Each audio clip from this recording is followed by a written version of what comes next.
Hello friends, तो दोस्तों मैं हाजिर हूँ आपके सामने अगेन अपने इस नए वीडियो के साथ।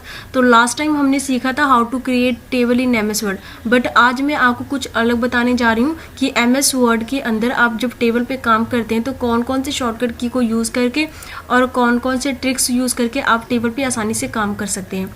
दोस्तों मोस्टली ऐसा होता है कि जब भी हमें टेबल वाला कोई काम करना होता है हम हमेशा प्रेफर करते हैं एमएस एक्सेल को, बट एमएस वर्ड के अंदर भी टेबल पे काम करना बहुत ही आसान है।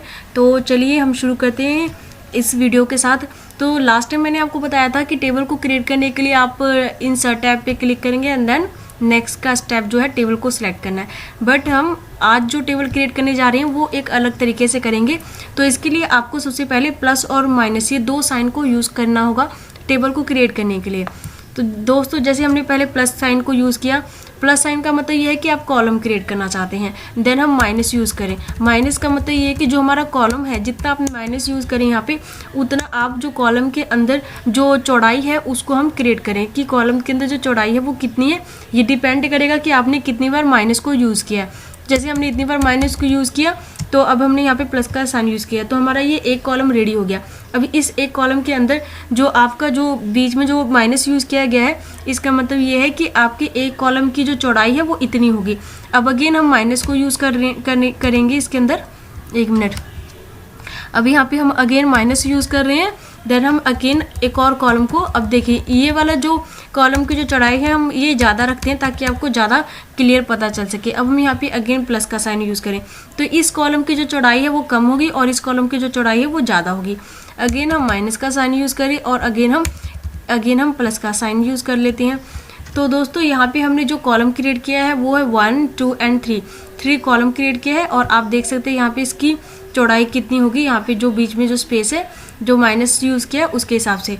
अब इसके बाद आपको एंटर की प्रेस करना है। जैसे आप एंटर की प्रेस करेंगे तो आप देख सकते हैं यहाँ पे एक टेबल क्रिएट हो जाता है। तो जो फर्स्ट वाला जो कॉलम था इसका जो स्पेस है आप देख सकते हैं क्योंकि हमने जो माइनस यूज़ किया था वो हमने कितना यूज़ किया था एंड यहाँ पे हमने सबसे ज़्यादा यूज़ किया था, तो इसलिए हमारा जो मिडल वाला जो कॉलम है इसकी जो चौड़ाई है आप देख सकते हैं सबसे ज़्यादा है।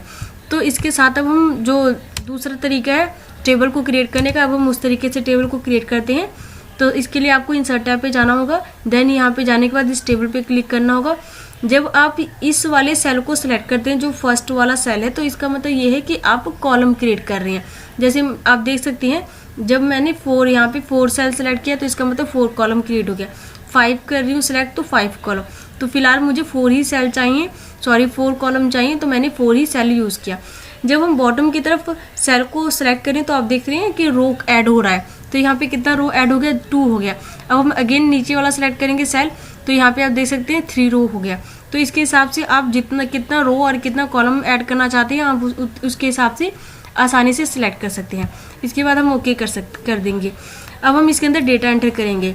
तो दोस्तों डेटा एंटर करने के लिए टेबल के अंदर ये जरूरी है कि आप पहले वहाँ पे क्लिक करेंगे। जैसे मान लीजिए कि मेरा भी कर्सर यहाँ पे ब्लिंक कर रहा है तो जिस सेल के अंदर मैं यहाँ पे सिलेक्ट करूँगी या क्लिक करूँगी तो मेरा जो कर्सर है वहाँ पे ब्लिंक करने लग जाएगा। तो फिलहाल जो मेरे को फर्स्ट डेटा एंटर करना है वो मेरा फर्स्ट सेल से होगा। तो मैं अभी यहाँ पे फर्स्ट सेल में क्लिक करूँगी। अभी आप देख सकते हैं कि जो मेरा सेल है वो क्या कर रहा है, ब्लिंक, जो मेरा कर्सर है वो ब्लिंक कर रहा है। इसका मतलब मैं यहाँ पे आसानी से अब टाइपिंग कर सकती हूँ। लेकिन जो बाकी जो मेरे सेल है वहाँ पे कोई भी कर्सर ब्लिंक नहीं कर रहा है, इसका मतलब वहाँ पे मैं टाइपिंग नहीं कर सकती हूँ। अब मैं यहाँ पे नंबर जो है एंटर करूँगी। नंबर एंटर करने के बाद जब आप नेक्स्ट सेल के अंदर डेटा एंटर करना चाहते हैं तो उसके लिए हम टैब की प्रेस करेंगे।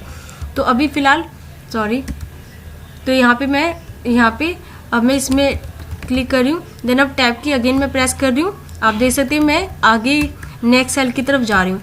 तो इस तरीके से आप क्या कर सकते हैं, टैब की प्रेस करके आप जो भी नेक्स्ट सेल है उसके अंदर आप डेटा एंटर कर सकते हैं। आप इसके अलावा आप चाहें तो लेफ़्ट और राइट की को भी यूज़ कर सकते हैं, एरो की को। जब आप लेफ़्ट राइट एरो की को यूज़ करेंगे तो इसके हिसाब से भी आप जो टेबल के अंदर जो सेल है इसके अंदर मूव कर सकते हैं।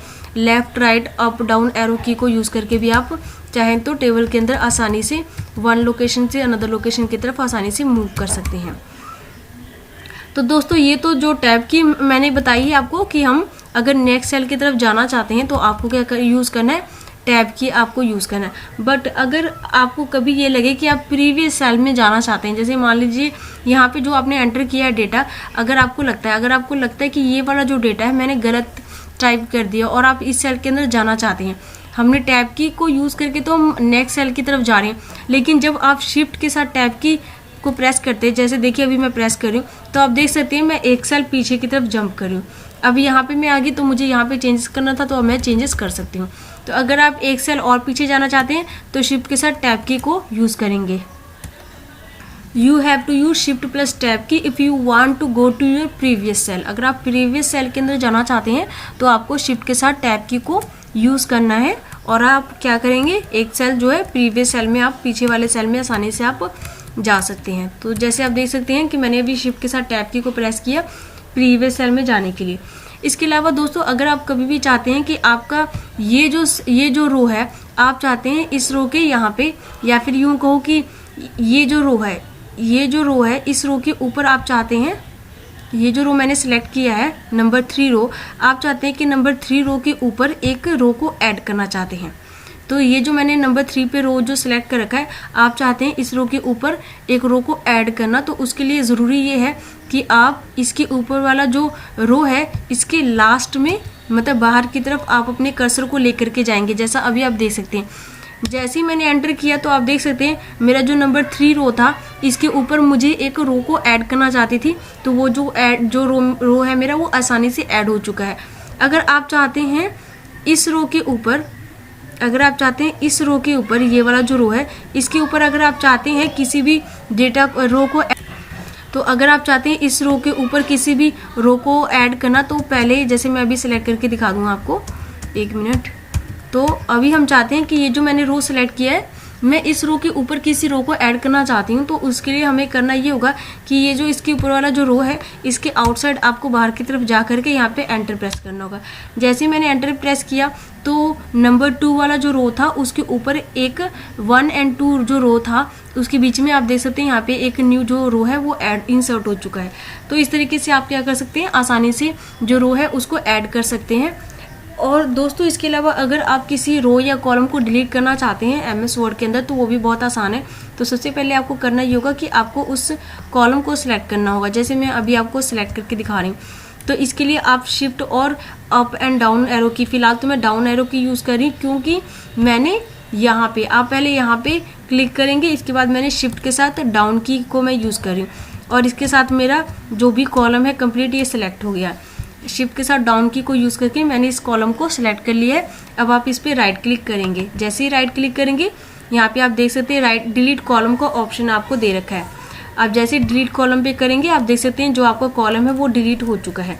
तो दोस्तों, इस तरीके से आप चाहें तो कॉलम को जो भी आपका कॉलम है उसे पहले सेलेक्ट करेंगे, देन आप राइट क्लिक करके उसे डिलीट कर सकते हैं। अब मैं आपको ये जो रो है इसे डिलीट करके दिखा रही हूँ। सबसे पहले आप शिफ्ट की के साथ एरो की, लेफ्ट राइट या जो भी की है इनको यूज़ करके आप इसको मैंने सेलेक्ट कर लिया, क्योंकि मैंने यहाँ पे क्लिक किया था, मेरा कर्सर यहाँ पे भी लिंक करा था, तो इसलिए मैंने यहाँ पे शिफ्ट के साथ आपका जो लेफ्ट राइट की है इसको आप यूज़ करके, आप अगर मैं यहाँ से सिलेक्ट कर रही हूँ तो फिर मैं यहाँ से ऐसे सेलेक्ट करूँगी। देन अब आपको करना है राइट क्लिक करना है। राइट क्लिक मैंने जैसे किया, यहाँ पे डिलीट सेल का ऑप्शन है, इसे हम सेलेक्ट करेंगे। जैसे ही आप सेलेक्ट करेंगे यहाँ पे लिखा है डिलीट एंटायर रो, तो मैंने डिलीट एंटायर रो किया, देन ओके करना है मुझे। जैसे मैंने ओके किया तो आप देख सकते हैं इस रो, ये जो दोनों रो थे इन दोनों के बीच में एक न्यू रो ऐड हुआ था जो कि ऑटोमेटिकली डिलीट हो चुका है। तो दोस्तों, इस तरीके से आप चाहें तो रो एंड कॉलम को आसानी से डिलीट कर सकते हैं। एक और शॉर्टकट तरीका मैं बताने वाली हूँ, वो है कि अगर आप 2 सेल को मर्ज करना चाहते हैं, 2 या 3 सेल को मर्ज करना चाहते हैं, तो उसके लिए आपको क्या करना होगा, सबसे पहले आपको उतने सेल को जो है सिलेक्ट करना होगा। जैसे मैं इस सेल को सिलेक्ट कर रही हूँ, ठीक है, आप देखिए मैं जितने सेल को मैं मर्ज करना चाहती हूँ, मतलब यहाँ पे 3 सेल डिवाइड है, तो मैं इन तीनों को एक सेल के अंदर कन्वर्ट करना चाहती हूँ। तो सबसे पहले आपको सिलेक्ट करना होगा, तो या फिर मैं 2 को सिलेक्ट कर लेती हूँ। यहाँ पे मैंने 2 को सिलेक्ट किया।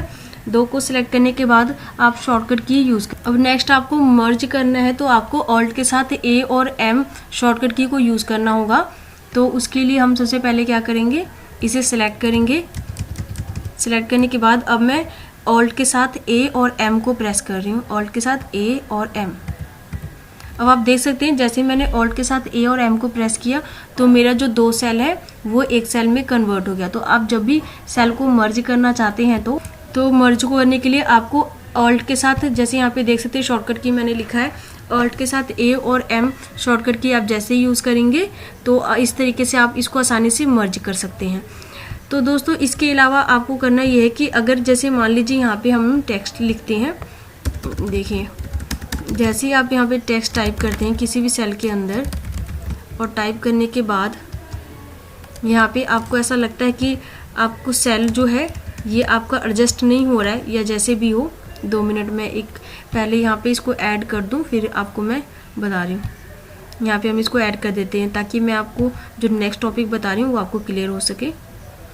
तो इसको ऐड करने का तरीका आप देख सकते हैं, यहाँ पे जाएंगे, यहाँ पे ड्रॉ टेबल लिखा है, यहाँ पे आप ड्रॉ टेबल में इसको यहाँ पे पेन का शेप बन जाएगा, देन आप इसको आसानी से जहाँ पे लाइन ड्रॉ करेंगे वो आसानी से वो यहाँ पे लाइन जो है क्रिएट हो जाएगा।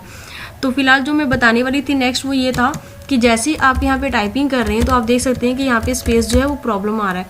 तो अब मैं इस टेक्स्ट को इस सेल के अंदर एडजस्ट करना चाहती हूँ, तो उसके लिए करना ये होगा कि आपको इस सेल टेक्स्ट को सिलेक्ट करके राइट क्लिक करेंगे, करने के बाद यहाँ पे दे रखा टेक्स्ट डायरेक्शन, जैसे ही आप इसे सिलेक्ट करेंगे तो यहाँ पे आपको बता रखा है ओरिएंटेशन, यहाँ पे दे रखे हैं 3 टाइप के, ठीक है। तो ये आपका 2 तो दे रखे हैं आपको वर्टिकल में और 1 दे रखा है हॉरिजेंटल में। तो ऑलरेडी ये हॉरिजेंटल में, तो हम यहाँ पे सिलेक्ट करेंगे वर्टिकल वाला एंड देन ओके करेंगे।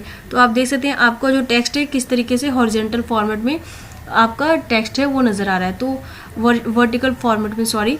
तो इस तरीके से आप चाहें तो अगर किसी सेल के अंदर टेक्स्ट को एडजस्ट करना चाहते हैं तो टेक्स्ट को सिलेक्ट करके टेक्स्ट डायरेक्शन पे जा करके आप अपने टेक्स्ट को यहाँ पे जो ओरिएंटेशन दे रखे हैं इनमें से जो भी आपको बेटर लगी वो आप सिलेक्ट करके इसको आप एडजस्ट कर सकते हैं। इसके अलावा दोस्तों जो हमारा नेक्स्ट है टॉपिक वो ये है कि अगर आप चाहें तो इसको सेपरेट भी कर सकते हैं। मतलब ये है कि आपका जो भी टेबल के अंदर जो आपका टेबल है इनको अगर आप चाहें तो 2 पार्ट में डिवाइड कर सकते हैं। 2 पार्ट में डिवाइड करने के लिए 2 तरीके हैं, तो मैं आपको 1 बाय 1 दोनों तरीके बताऊंगी। तो दोस्तों यहाँ पे देख सकते हैं, यहाँ पे 2 तरीके मैंने आपको बोला था 2 तरीके से बताऊंगी आप कैसे किसी भी टेबल के जो सेल है या टेबल को 2 पार्ट में कैसे डिवाइड कर सकते हैं। एक तरीका है शिफ्ट के साथ आप ऑल्ट एंड देन डाउन की यूज़ करेंगे तो आपका जो सेल है टेबल है 2 पार्ट में डिवाइड हो जाएगा। दूसरा तरीका है शिफ्ट के साथ आप कंट्रोल के साथ एंटर की प्रेस कर दें तो भी आपका जो टेबल है 2 पार्ट में डिवाइड हो जाएगा। बट दोनों को यूज़ करने का तरीका जो है वो अलग है थोड़ा सा, तो वो मैं बताती हूँ। अगर आप जो फर्स्ट तरीका यूज़ करते हैं शिफ्ट के साथ ऑल्ट एंड देन डाउन की, तो उसके लिए आपको करना ये होगा, जैसे मान लीजिए मैं चाहती हूँ कि यहाँ से जो मेरा टेबल है 2 पार्ट में डिवाइड हो जाए, तो आपको सबसे पहले यहाँ से सारा सिलेक्ट करना होगा।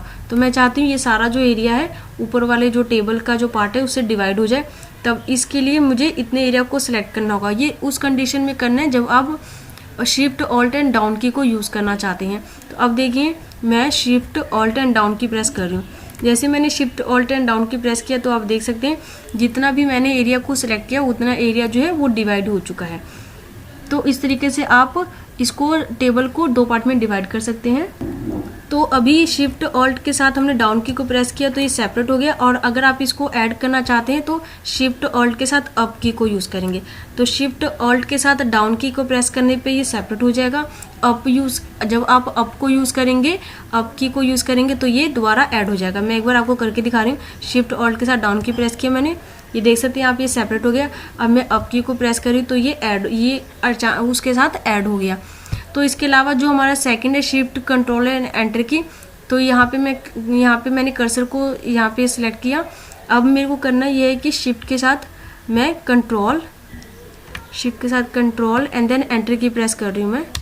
जैसे ही मैंने एंटर की प्रेस किया आप देख सकते हैं जो मेरा ये जो टेबल है ये सेपरेट हो चुका है। तो अब मुझे इसे ऐड करना है, तो मैंने आपको बताया था कि आप इसे सिलेक्ट कर लेंगे, देन आप शिफ्ट के साथ ऑल्ट एंड अप की यूज़ करेंगे। जैसे मैंने शिफ्ट ऑल्ट एंड अप की यूज़ किया आप देख सकते हैं मेरा जो भी टेबल का जो सेकंड पार्ट था वो उसके साथ ऐड हो गया। तो ये 2 तरीके हैं, जब आप अप एंड डाउन की को यूज़ करके इसे ऐड करना चाहते हैं या इसको डिवाइड करना चाहते हैं तो आपको उतने टेबल के पार्ट को सिलेक्ट करना होगा। लेकिन जब आप कंट्रोल एंटर और शिफ्ट की यूज़ करना चाहते हैं तो इसमें आपको टोटल सेल को सिलेक्ट करने की जरूरत नहीं है। आपको उस लोकेशन पे जाके सिर्फ क्लिक करना होगा, देन आपको एंटर प्रेस करना होगा, तो अपने आप वो 2 पार्ट में डिवाइड हो जाएगा। तो दोस्तों मेरा जो नेक्स्ट टॉपिक है वो ये है कि अगर आप किसी एक सेल को, जैसे मान लीजिए सेल है, इसको आप अगर मल्टीपल पार्ट में डिवाइड करना चाहते हैं, स्प्लिट करना चाहते हैं, तो वो कैसे करेंगे। सबसे पहले हमें यहाँ पे क्लिक करके राइट क्लिक करना है। आपको राइट क्लिक करने पे आपको यहाँ पे स्प्लिट सेल का ऑप्शन मिलता है, इसे आपको सेलेक्ट करना है। तो अभी जो हमारा सेल है वो ओनली एक सेल है, हम इसको मल्टीपल पार्ट में डिवाइड करना चाहते हैं। तो यहाँ पे आपको पूछ रहा है कि कितने कॉलम चाहिए, आप उतने कॉलम यहाँ पे टाइपिंग कर देंगे। यहाँ पे कॉलम हमने टाइप किया, देन अब हम यहाँ पे रो टाइप करेंगे, मैंने 3।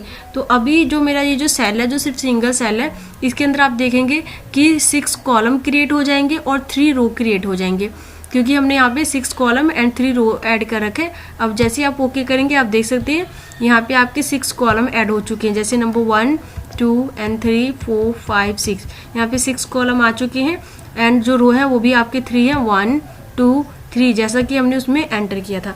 इसके अलावा जो मेरा नेक्स्ट जो टॉपिक है वो है, तो दोस्तों यहाँ पे आप देख सकते हैं जो भी आपका टेबल होता है या कोई इमेज भी हो सकती है, तो वहाँ पे इस तरह का साइन होता है, इसको हम मूव आइकन बोलते हैं। इस मूव आइकन पे जाते ही आप क्या कर सकते हैं, इसको सिलेक्ट करके जब आप यहाँ से करते हैं इधर उधर, तो इससे क्या कर सकते हैं, आप अपना जो टेबल है उसको आप आसानी से एक लोकेशन से दूसरी लोकेशन पे आप आसानी से ऐड कर सकते हैं। जैसे आप देख सकते हैं मैंने अभी इसको मूव किया, तो इस तरीके से आप आसानी से एक जगह से दूसरी जगह पे टेबल को मूव कर सकते हैं। तो अभी आपको करना ये है कि ये जो मूव आइकन है इसके ऊपर राइट क्लिक करेंगे। राइट क्लिक करने के बाद यहाँ पे आपको ऑटो फिट का ऑप्शन मिलता है। तो ऑटो फिट ऑप्शन में होता है क्या है, यहाँ पे आपको 3 ऑप्शन दे रखे हैं। तो जैसे ही आप यहाँ पे ऑटो फिट टू कंटेंट पे क्लिक करेंगे तो इसका मतलब ये है कि आपका ये जो टेबल है और इस टेबल के अंदर जो डेटा है उसके हिसाब से जो आपका आपके टेबल के अंदर जो डेटा है उस डेटा के हिसाब से आपका जो टेबल है वो स्मॉल हो जाएगा। जैसे मैं अभी आपको करके दिखा रही हूँ, अभी आप देख सकते हैं आपका जो टेबल है इसके अंदर जो भी कंटेंट है, मतलब जो डेटा है उसके हिसाब से ये स्मॉल हो गया। फिर जैसे ही आप राइट क्लिक करेंगे तो यहाँ पे आपको दे रखा ऑप्शन नेक्स्ट है आपका ऑटो फिट टू विंडो। जैसे आप ऑटो फिट टू विंडो को सिलेक्ट करते हैं तो आपका ये जो विंडो है उसके हिसाब से, ये जो पेज है उसके हिसाब से आपका जो भी टेबल है वो एडजस्ट हो जाएगा, जैसा मैं अभी आपको करके दिखा रही हूँ। अब आप देखेंगे कंप्लीट जो है ये ओपन हो चुका है, सेट हो चुका है, एडजस्ट हो। तो दोस्तों हमारा जो नेक्स्ट टॉपिक है वो ये है कि अगर जैसे मान लीजिए ये आपका रो है, इस रो के अंदर जो भी डेटा है आप इसको जो अभी नंबर बॉटम से सेकंड नंबर पे है या फिर मान लीजिए लास्ट वाला जो रो का डेटा है आप चाहते हैं इसको फर्स्ट नंबर पे रिप्लेस, फर्स्ट जो रो है उसके डेटा से रिप्लेस करना चाहते हैं, तो आपको करना ये कि इसे सिलेक्ट करना होगा। सिलेक्ट करने के बाद शिफ्ट ऑल्ट और अप की मैं प्रेस करूँगी तो आप देख सकते हैं कि मेरा जो भी रो है, रो का जो डेटा है ये ऊपर की तरफ ट्रांसफर हुआ है। तो अभी ये हमने फर्स्ट वाली पोजीशन पे पहुंचा दिया। इसी तरीके से आप अप एंड डाउन की को यूज़ करके आप किसी भी रो के जो डेटा है उसको आप ऊपर की तरफ या बॉटम की तरफ आप आसानी से इसका जो लोकेशन है वो चेंज कर सकते हैं। जैसे अब मैं इसको लास्ट, ये जो 77 वाला जो डेटा है मैं इसको लास्ट वाले डेटा से रिप्लेस कर देती हूँ। मैं यहाँ पे मतलब इसकी पोजीशन को मैं यहाँ पे चेंज करना चाहती हूँ, तो शिफ्ट ऑल्ट के साथ अभी मैं डाउन की को प्रेस करूँगी। जैसे मैंने डाउन की को प्रेस किया आप देख सकते हैं मेरा जो नंबर 2 वाला जो डेटा था, रो वाला डेटा था, वो आपका लास्ट में आ चुका है। तो इस तरीके से आप चाहें तो डेटा की जो लोकेशन है उसको चेंज भी कर सकते हैं इस तरीके से।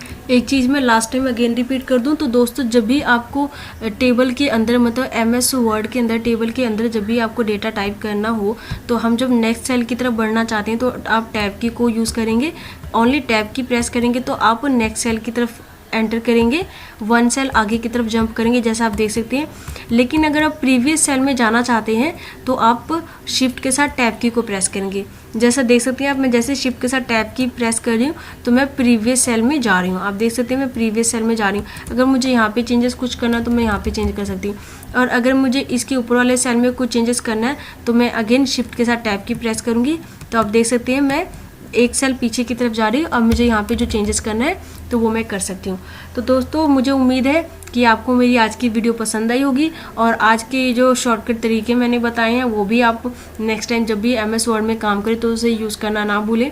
तो इससे जो आपका काम जो है टेबल के अंदर काम करना है, स्पेशली MS वर्ड के अंदर, वो बहुत ही आसान हो जाएगा। तो मुझे उम्मीद है कि आपको मेरी आज की वीडियो पसंद आई होगी। अगर वीडियो पसंद आई हो तो चैनल को लाइक और सब्सक्राइब करना ना भूलें।